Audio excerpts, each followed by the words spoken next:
La vitesse du vent la plus rapide jamais enregistrée sur Terre était due à une rafale d'ouragan. Le 10 avril 1996, le cyclone tropical Olivia passait sur l'île de Barrow, en Australie occidentale. À un moment donné, la tempête a atteint la vitesse d'un ouragan de catégorie 4, 408 km/h. C'est plus rapide qu'une Formule 1 en course. Tu peux probablement imaginer les dégâts que ce genre de vent peut causer. La seule rafale de vent plus rapide que cela est une tornade. L'air à l'intérieur d'une tornade peut se déplacer à une vitesse de 480 km/h. Malheureusement, il n'y a pas de moyen sûr de mesurer les vents tornadiques. Les instruments météorologiques ne survivent jamais à l'expérience. Et au fait, lécher ton doigt et le lever au vent pour mesurer sa vitesse n'est pas non plus une bonne idée, à moins que ça ne te dérange pas de perdre ton bras, voire pire. Voici quelques autres chiffres pour le moins décoiffants. 56 km/h et plus, c'est la vitesse du blizzard moyen. 80 à 105 km/h, c'est la vitesse à laquelle un orage violent se déplace. Plus de 120 km/h, c'est la vitesse d'un puissant ouragan tropical. Jusqu'à 650 km/h, attends, est-ce qu'une telle vitesse existe? Oui, mais il faut aller sur Jupiter pour voir une tempête aussi rapide. La Grande Tache Rouge est une énorme tempête qui fait rage dans l'hémisphère sud de la géante gazeuse. Ses parties supérieures s'élèvent à plus de 8 km au-dessus du sommet des nuages environnants. La tempête est presque 3 fois plus large que notre planète. En 2017, la sonde spatiale Juno de la NASA a réussi à recueillir de nombreuses données sur la Tache Rouge. Et il s'est avéré que ce monstre de tempête s'étendait à plus de 322 km dans l'atmosphère de la planète. C'est 30 à 100 fois plus profond que n'importe quel océan sur Terre. Mais comme ces mesures étaient très probablement imprécises, les véritables racines de la tempête ont pu atteindre des profondeurs encore plus élevées. La Grande Tache Rouge est plus froide que le reste de l'atmosphère, et les températures de Jupiter sont de moins 150 degrés Celsius dans ses couches nuageuses supérieures. Plus on se rapproche du noyau, plus elle se réchauffe. Mais les températures les plus élevées jamais enregistrées sur la planète ont été rencontrées dans l'atmosphère juste au-dessus de la Grande Tache Rouge. Là, la chaleur peut atteindre 1300 degrés Celsius, ce qui est plus chaud que la lave de notre planète. Les conditions extrêmes et les turbulences de la tempête produisent des ondes gravitationnelles et sonores. Ces ondes pourraient être responsables de cette surchauffe. La tempête elle-même est également plus chaude dans sa partie inférieure que dans sa partie supérieure. Si tu te trouvais en son centre, tu ne serais pas trop impressionné. Mais sur les bords, la vitesse du vent atteint 480 à 680 km/h. C'est plus rapide que les tornades terrestres. Maintenant, ce qui suit va t'aider à imaginer l'incroyable puissance de ces vents. Sur Terre, le vent n'a pas besoin d'être plus rapide que 100 km/h pour soulever du sol une personne pesant 80 kg. Un vent de 120 km/h peut déraciner de grands arbres, arracher des toits, casser des fenêtres et retourner des mobil-homes. Lorsque la vitesse du vent atteint 240 km/h, il peut faire voler les voitures. Maintenant, imagine les ravages qu'une tempête aussi puissante que la Grande Tache Rouge pourrait causer sur notre planète. Mais un anticyclone aussi énorme pourrait-il se produire sur Terre? Heureusement non. Notre planète n'a pas les conditions uniques nécessaires à la formation d'une telle tempête. Les scientifiques ont dû faire face à de nombreux défis lorsqu'ils ont essayé de comprendre le mystère de la Grande Tache Rouge. Mais c'était surtout la faute de la planète d'origine de la tempête. Elle est plus de 1000 fois plus grande que la Terre et plus de 300 fois plus massive. Jupiter est une géante gazeuse, ce qui signifie qu'elle se compose principalement de... Tu l'as deviné. Autour du noyau de la planète, il y a un océan d'hydrogène liquide. Et l'atmosphère est également composée en grande partie d'hydrogène et d'hélium. Cela signifie que Jupiter n'a pas de sol solide, le seul élément qui pourrait affaiblir la tempête. Sans aucun frottement, la tempête se déchaîne déjà depuis des siècles.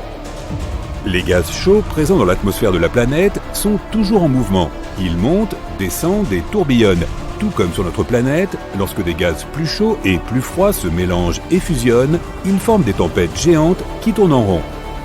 Les astronomes pensent qu'à une époque, plusieurs énormes tempêtes se sont réunies et ont créé la Grande Tache Rouge. Et maintenant, elles continuent à faire rage en aspirant constamment des gaz froids par le bas et des gaz chauds par le haut. De plus, cette tempête monstrueuse absorbe d'autres tourbillons plus petits qui rendent la Grande Tache Rouge encore plus puissante. Malheureusement, les épais nuages sur Jupiter ne nous permettent pas de voir ce qui se passe dans la basse atmosphère de la planète. Depuis des décennies, les astronomes spéculent sur ce qui pourrait se trouver sous la Grande Tache Rouge. Peut-il s'agir d'un volcan massif? C'est peu probable. Jupiter est surtout faite de gaz. C'est pourquoi elle n'a pas de croûte qui pourrait se fissurer et libérer des substances brûlantes depuis l'intérieur de la planète. Plusieurs théories tentent d'expliquer pourquoi la tempête a cette couleur si caractéristique. Elle varie du blanc et du rose saumon à l'orange et au rouge brique. Certains scientifiques pensent que la réponse se trouve sous la Grande Tache Rouge, plus proche de la surface de la planète. Une couche incolore d'hydrosulfure d'ammonium pourrait réagir avec les rayons cosmiques ou les rayons UV provenant du Soleil. C'est ce qui donne à la tache sa jolie couleur rouge. Mais pour l'instant, ce n'est qu'une théorie. Les astronomes observent la Grande Tache Rouge depuis les années 1830. C'est en 1665 que la tempête a été repérée pour la première fois et décrite comme la tache permanente. En d'autres termes, la tempête a presque 400 ans. Bizarrement, elle a diminué de taille depuis le début du XXIe siècle. En 2019, elle a commencé à s'écailler sur les bords, avec des morceaux plus petits qui s'en détachent et disparaissent. Si ce processus se poursuit, en 2040, la Grande Tache Rouge deviendra circulaire. Ou bien elle pourrait disparaître complètement. La tempête diminue en diamètre, mais elle devient aussi plus haute et prend une teinte orange plus intense. On ne sait pas exactement pourquoi cela se produit. Cela peut être dû à une réaction chimique se produisant lorsqu'un nouveau matériau monte dans les couches supérieures de l'atmosphère par le bas. La Grande Tache Rouge est peut-être la tempête la plus célèbre du système solaire, mais ce n'est pas la seule. Toujours sur Jupiter, il y a une petite tache rouge un peu moins connue, un anticyclone de plus, mais de plus petite taille. Et quand on dit plus petit, c'est juste pour dire que la chose n'est pas aussi grande que sa grande sœur. Mais elle est quand même à peu près de la taille de la Terre. Récemment, la vitesse du vent la plus élevée à l'intérieur de la petite tache rouge a augmenté pour atteindre 650 km/h. Une tempête aussi large que notre planète fait également rage sur Saturne. On l'appelle la Grande Tache Blanche. La tempête présente une queue de nuages blancs qui encercle toute la planète. Elle se produit tous les 30 ans environ lorsque l'hémisphère nord de Saturne s'incline vers le Soleil. Cette tempête commence en effet par un point, mais elle s'étend ensuite en longueur. Les astronomes ont découvert que la Grande Tache Blanche est en fait un énorme système d'orage. Au plus fort de l'orage, les éclairs peuvent se produire plus de 10 fois par seconde. Mais le principal mystère de la Grande Tache Blanche, c'est de savoir d'où elle tire son énergie. Certains scientifiques pensent qu'elle peut être alimentée par le Soleil. D'autres soutiennent que la configuration des nuages de la tempête n'a de sens que s'il y a une source de chaleur interne qui peut alimenter les vents. Les grands points noirs sur Neptune sont des tempêtes massives qui se forment dans des zones à haute pression atmosphérique. C'est différent sur Terre. Ici, les tempêtes apparaissent lorsque la pression est basse. Sur les bords des points, la vitesse du vent peut atteindre 2100 km/h. Les astronomes ont observé jusqu'à présent 6 points noirs sur Neptune. Ces puissantes tempêtes naissent au plus profond de l'atmosphère de la planète. Et plus une tempête est profonde, plus les nuages de méthane qui l'entourent sont brillants. Une autre tempête monstrueuse qui fait rage sur Saturne ressemble à un ouragan ou à un typhon sur notre planète. Elle arbore un œil et des nuages en spirale qui l'entourent. Mais comparé aux ouragans de la Terre, celui de la planète aux anneaux est titanesque. Sur Saturne, l'œil de la tempête fait jusqu'à 2000 km de diamètre. Les nuages brillants qui se rapprochent des bords de l'ouragan se déplacent à une vitesse de 530 km/h. Mais l'une des choses les plus inhabituelles de cette tempête est sa forme. Elle a 6 côtés et est connue sous le nom d'hexagone. Quand les astronomes ont vu les premières images de ce vortex, ils ont dû vérifier 2 fois. La chose était trop semblable à nos tempêtes. Et pourtant, l'ouragan qui tourbillonne sur Saturne a un œil presque 20 fois plus grand que ce que l'on connaît sur Terre. La tempête se déplace également 4 fois plus vite que les vents d'ouragan de notre planète. L'atmosphère de Saturne contient peu de vapeur d'eau. Ainsi, la façon dont cette étrange tempête hexagonale se produit dans de telles conditions demeure un mystère. De plus, contrairement aux ouragans qui dérivent constamment, extrêmement chaud et follement rapide. Eh oui, c'est tout moi. Mais attends, tu voulais parler de l'espace ? Bon, d'abord, on a découvert 51 PEG-V, une exoplanète qui tourne autour d'une étoile semblable à la nôtre.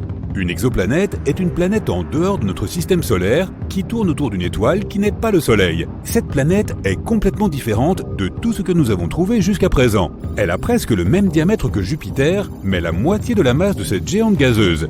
Il ne faut que 4 jours à cette exoplanète pour tourner autour de son étoile, ce qui nous a paru incroyable.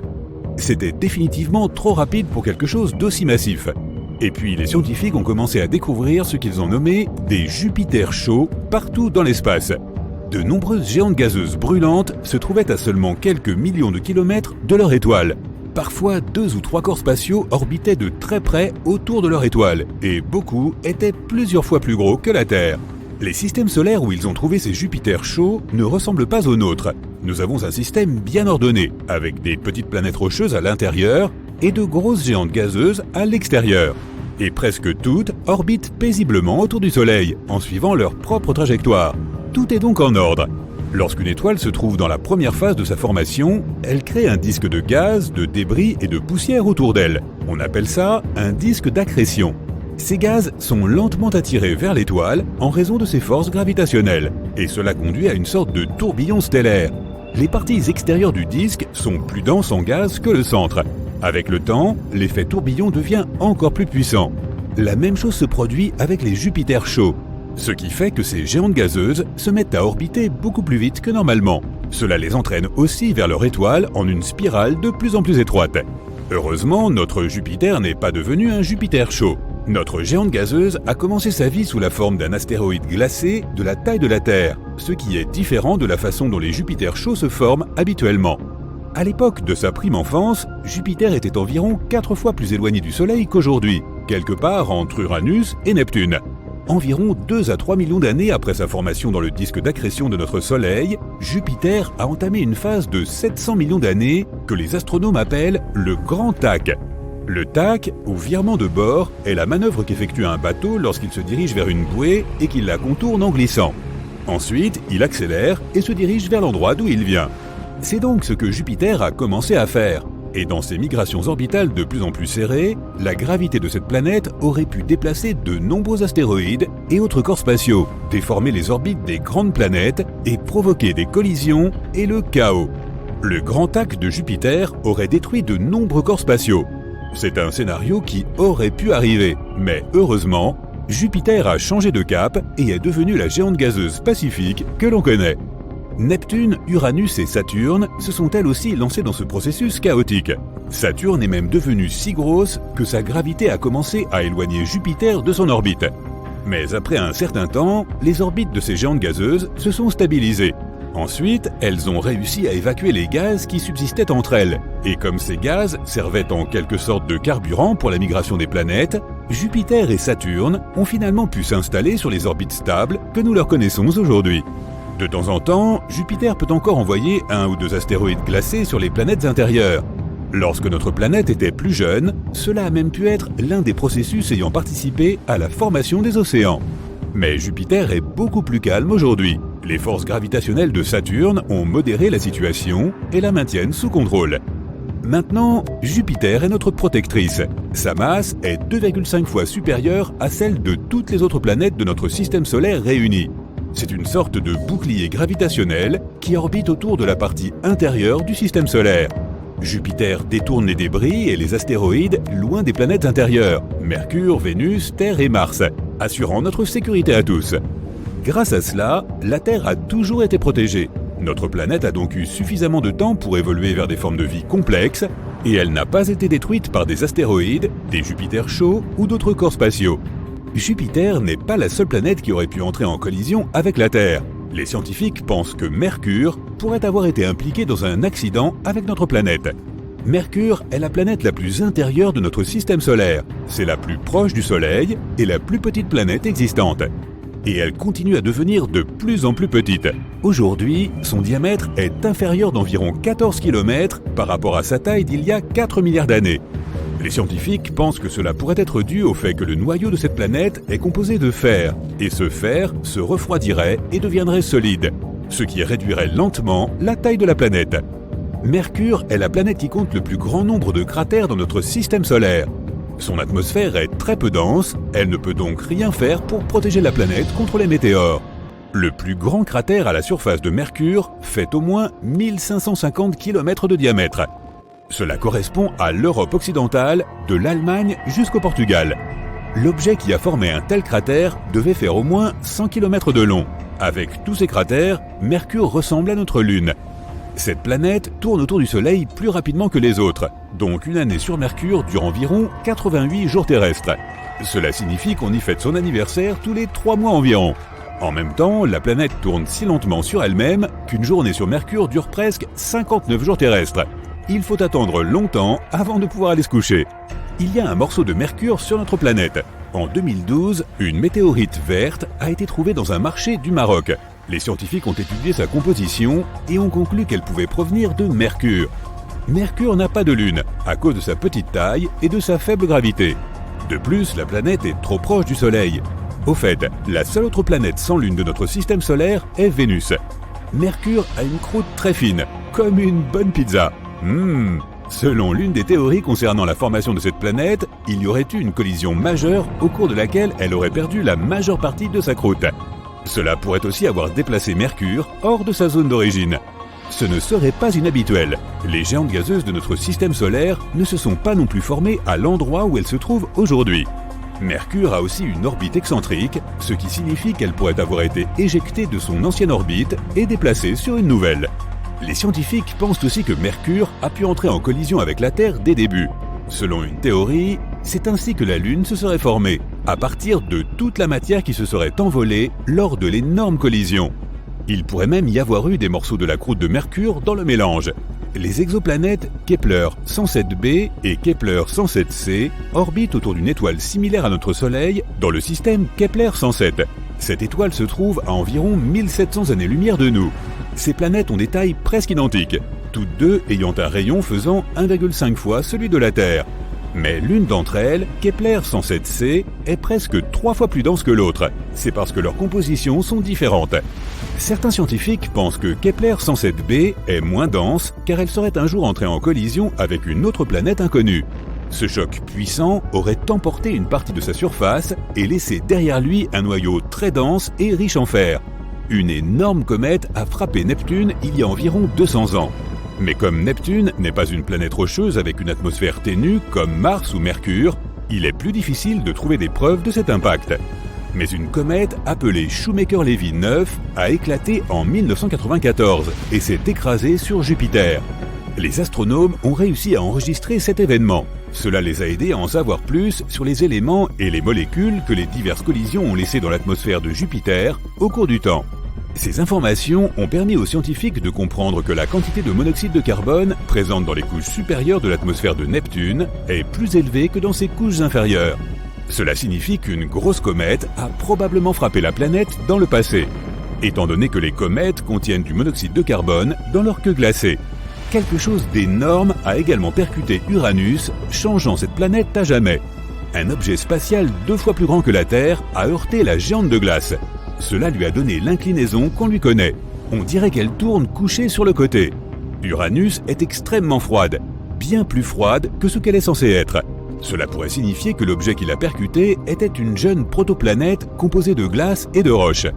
De plus, certains des débris de cette collision ont peut-être créé une fine enveloppe autour d'Uranus. Cette enveloppe retient encore la chaleur qui provient du noyau. D'étranges impulsions d'énergie bombardent toute notre galaxie et elles proviennent de l'autre côté de l'univers.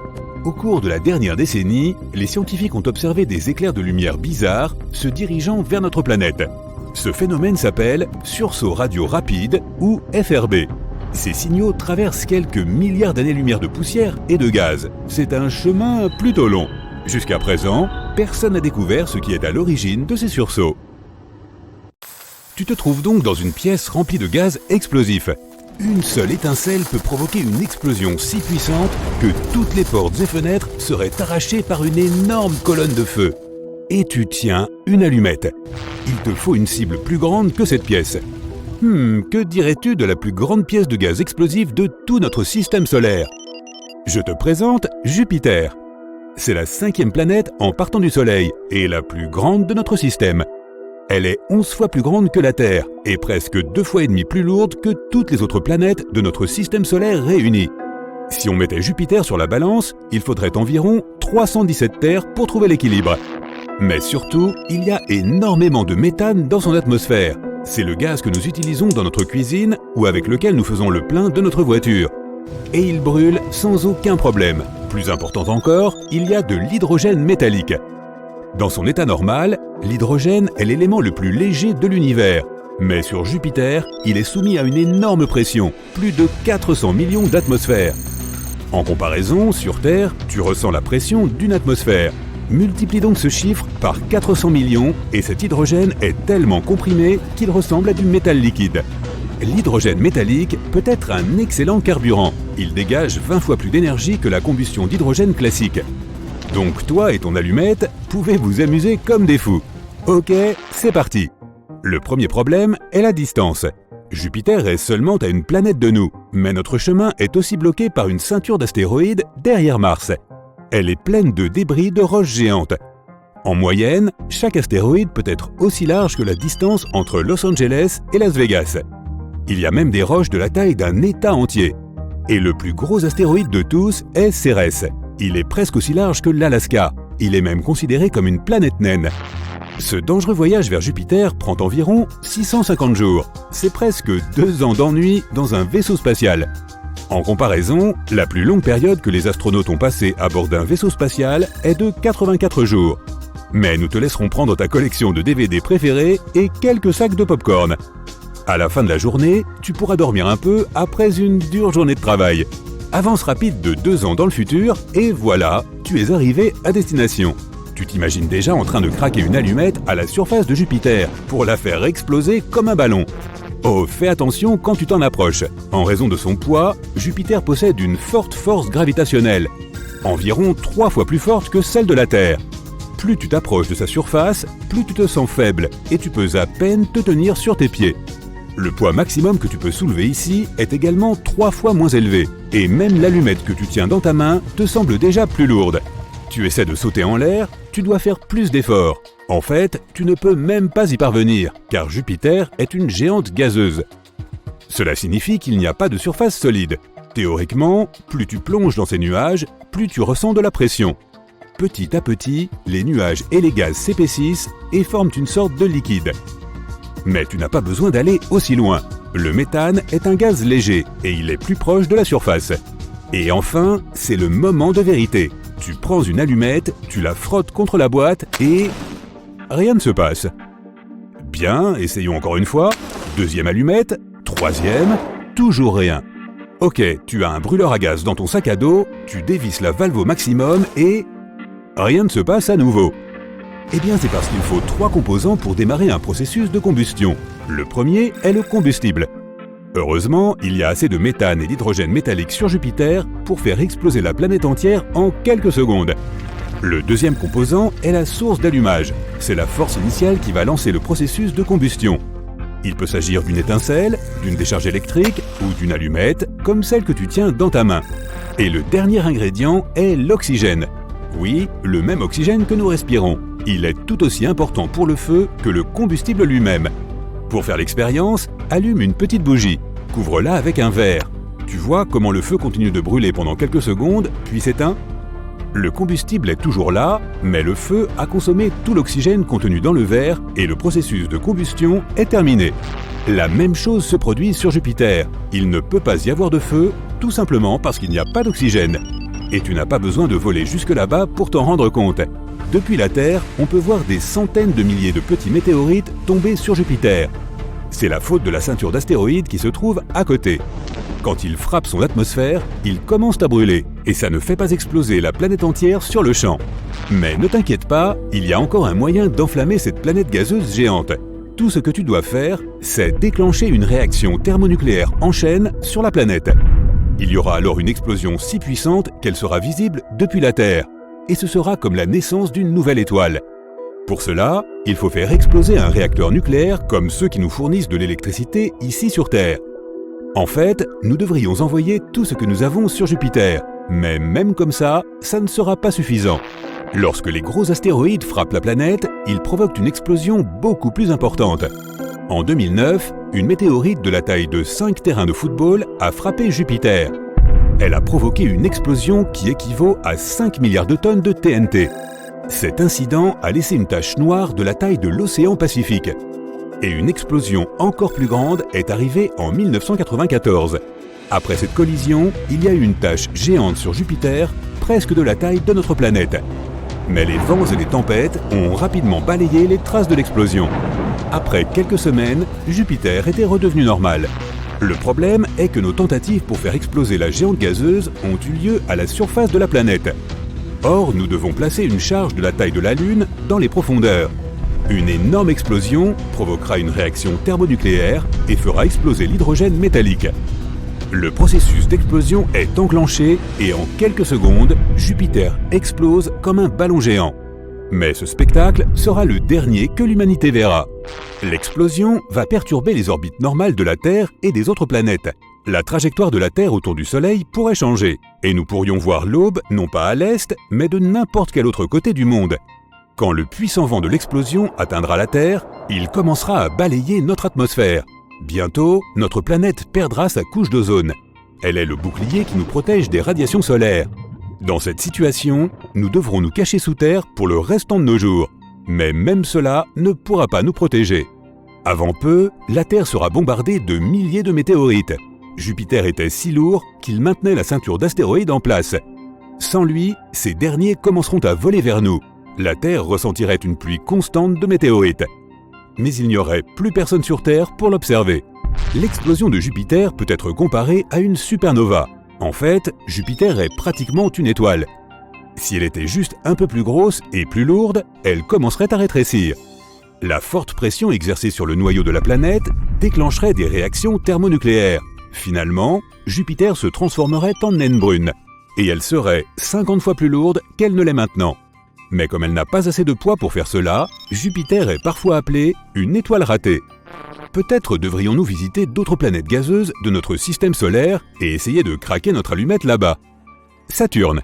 L'atmosphère de Saturne est similaire à celle de Jupiter, mais ici non plus, il n'y a pas d'oxygène pour la combustion. Donc tout ce que tu as à faire est d'admirer les magnifiques anneaux de la planète et de passer à autre chose. Eh bien, Uranus et Neptune sont beaucoup plus petits, et elles n'ont pas d'hydrogène métallique, donc leur explosion ne serait pas aussi forte. Mais tu ne pourrais toujours pas les enflammer avec une allumette, car il n'y a pas d'atmosphère pleine d'oxygène. Mais il y a une planète où tu pourrais allumer un feu avec ton allumette. C'est GJ 1132b et elle est à 39 années-lumière.